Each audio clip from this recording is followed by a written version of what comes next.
Hero ఒక చిరుతపుల్లి లాంటి వాడు, దర్శకుడు ఒక్కంతం వంశీ అంతకుముందు రైటరు.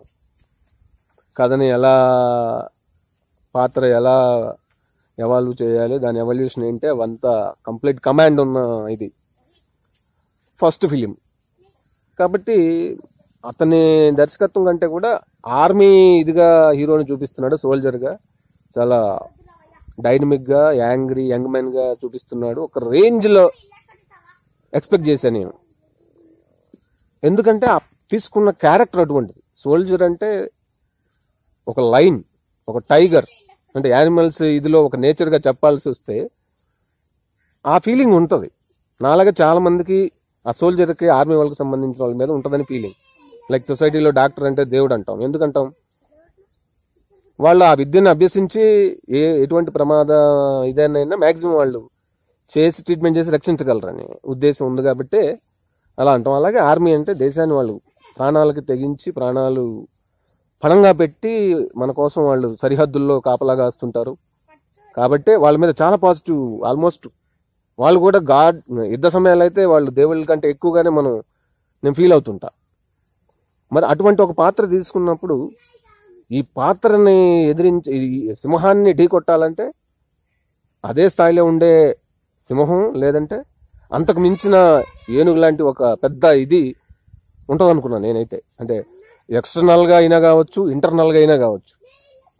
ఎక్స్టర్నల్ అంటే సరిహద్దులో మన దేశానికి వ్యతిరేకంగా పోరాడే కొన్ని, మన దేశాన్ని నాశనం చేయాలనుకునే యాంటీ సోషల్ ఎలిమెంట్స్ కావచ్చు, టెర్రరిస్టులు కావచ్చు, అలా ఒక పాత్ర పవర్ఫుల్గా ఉంటుంది అనుకుంటే ఒక్కంతం వంశీ అసలు హీరో క్యారెక్టరైజేషన్ గజిబిజి చేసి పడేసాడు.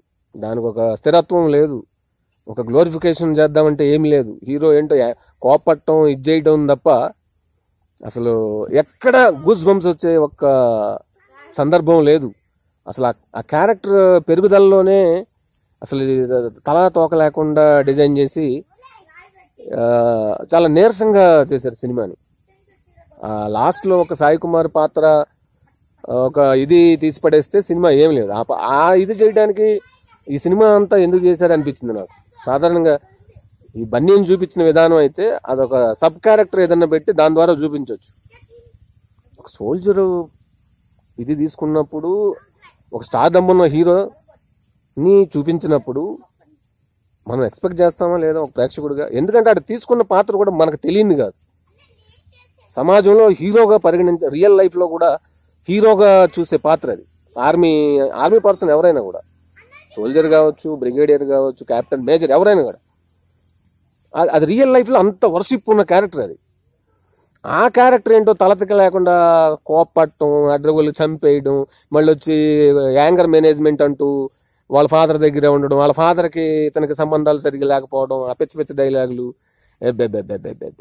అస్సలు ఎక్కడ అతను రచయిత అయితే అసలు అదిరిపోయి దిమ్మ తిరిగే డైలాగ్స్, ఆలోచింపజేసే డైలాగ్స్ ఎన్నో సందర్భాల్లో సినిమా ఫస్ట్ హాఫ్ సెకండ్ హాఫ్లో ఉంటాయి అనుకున్నా.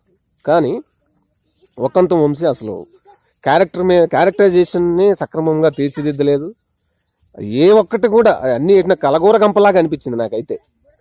ఆ హీరో పాత్రే ఇప్పుడు జనరల్గా స్టార్ హీరోని చేసినప్పుడు స్టార్టింగ్ నుంచి ఎండింగ్ వరకు మనకి అదే ఉంటుంది. కానీ అందులో ఆర్మీ ఎన్నో ఎక్స్పెక్టేషన్స్ ఉంటాయి. ఏందో లాస్ట్లో ఇక్కడ ఒక యాక్షన్ సన్నివేశం తప్పితే ఏమీ లేదు.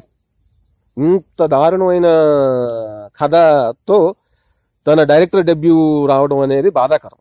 అసలు ఆ కథ ఆయన తరచు చూసుకుంటే ఆర్మీ నేపథ్యం, ఇప్పుడు నా ఇల్లు ఇండియా అని చెప్పడానికి స్టార్టింగ్లో ఒక బార్కి వెళ్ళి అక్కడ అందరిని కొట్టిపడుద్ది, నార్త్ ఇదిలో ఉన్నప్పుడు చెప్పే డైలాగ్ అది అసలు ఇది కదా, అదేమంత బలంగా ఉండదు. ఎస్టాబ్లిష్మెంట్ సరిగ్గా లేదు. మాట్లాడేది బార్డర్ అంటాడు, బార్డర్కి వెళ్ళి ఏం చేస్తాడు ఒక్కడు? బార్డర్లో కొన్ని బెటాలియన్స్ పనిచేస్తాయి, దేశాన్ని కాపాడాలనుకుంటే మంచిదే. కానీ అక్కడ ఆ సరిహద్దులోనే ఇతను ఎందుకు ఉండాలనుకుంటున్నాడు అనడానికి ఎస్టాబ్లిష్మెంట్ అనేది ఉండాలిగా. ఇతని అచీవ్మెంట్స్ ఏముండవు, ఇతని ఇది ఏముండదు. అసలు ఆ క్యారెక్టరైజేషన్ మీద అసలు ఒక కొత్త దర్శకుడు ఈ సినిమా కథ మీద ఏమాత్రం సంబంధం కమాండ్ లేని వాళ్ళు చేసినట్టుగా సినిమాని చేసి చాలా డిసప్పాయింట్ చేశాడు.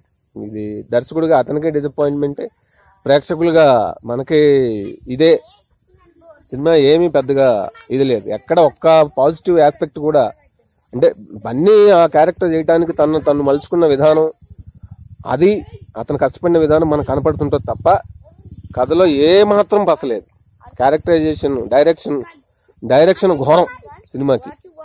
మరి అసలు ఈ కథని, కొన్ని కథలు చెప్పుకోవటానికి బాగుంటాయి, వినేటప్పుడు ఓహో అనిపిస్తాయి, కానీ సినిమాగా మలిచేటప్పుడు అదే విధంగా చూపిస్తే సరిపోదు. అందుకు ఈ నా పేరు సూర్య, నా ఇల్లు ఇండియా ఒక పెద్ద ఎగ్జాంపుల్ అనిపించింది నాకైతే. మొత్తం మీద సినిమా ఇది అసలు ఈ కథ ఇంత బలహీనమైన కథనాలు ఒక రచయిత నుంచి నేనైతే ఎక్స్పెక్ట్ చేయలేదు. ఏమో సినిమా మరి కమర్షియల్గా ఏమవుతుంది ఏంటో. రేటింగ్ పరంగా చూసుకుంటే మరి 5 పాయింట్లకి నేనైతే 2.5 మించి ఇవ్వడం దండగా అనిపించింది కూడా, అనిపిస్తుంది.